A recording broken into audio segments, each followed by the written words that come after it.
ছোট্ট মুখে আমি একটা বড় প্রশ্ন রাখতে চাই সবার সম্মুখে, এবং বিশেষ করে আমাদের মাননীয় প্রধানমন্ত্রী তারেক রহমানের দৃষ্টি আকর্ষণ করতে চাই। সেটা হচ্ছে বাংলাদেশে যে ইন্টেলিজেন্স সংস্থাগুলো আছে সেই সংস্থাগুলো তাদের কার্যক্রম ঠিকঠাক মতো পালন করছে কি? কেউ তো আমাদের সাথে গাদ্দারি করছে না তো? মানে বিশেষ করে আমি বলবো একটি অন্তত সংস্থার প্রতি আমাদের মাননীয় প্রধানমন্ত্রী তারেক রহমানের আরেকটু কনসার্ন হওয়া প্রয়োজন। সেটা হচ্ছে ডিজিএফআই। ডিজিএফআই এর কার্যক্রম এই মুহূর্তে যা কিছু চলছে সে বিষয়ে আমার মনে হয় একটু কনসার্ন হওয়া দরকার মাননীয় প্রধানমন্ত্রীর। বাকি কিছু বললাম না, হয়তো বলতে হবে না, অথবা যদি বলতে হয় তাহলে সেটা নিশ্চয়ই ভালো কিছু হবে না।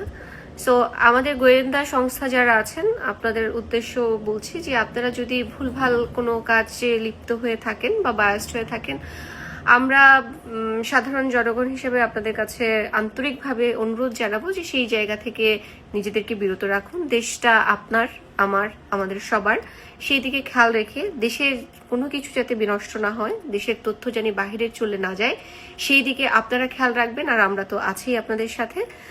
দেশকে অস্থিতিশীল হয় এমন কোনো কাজে নিজেরা সম্পৃক্ত হয়েন না। আমি মাননীয় প্রধানমন্ত্রী তারেক রহমানের আবার রিপিটেড আমি বলছি, ডিজিএফআই এর বিষয়ে আরেকটু কনসার্ন হওয়া প্রয়োজন। Thank you.